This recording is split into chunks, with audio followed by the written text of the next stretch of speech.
Alright, today we're at the Christian Sanctuary Nature Conservatory. It's 120 acres and we're parked over here. I'm just gonna walk down by the, maybe by the falls. There's a waterfall down there. So a lot of wildlife in here. Maybe if I get close enough you can see some of the signs here. You can read that if you like. So, yeah, well, those are cool little rocks like those. They're made of. Anywho,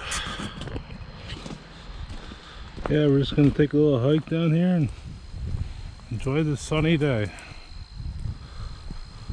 I'll show you the nature preserve in here. Really, really nice out.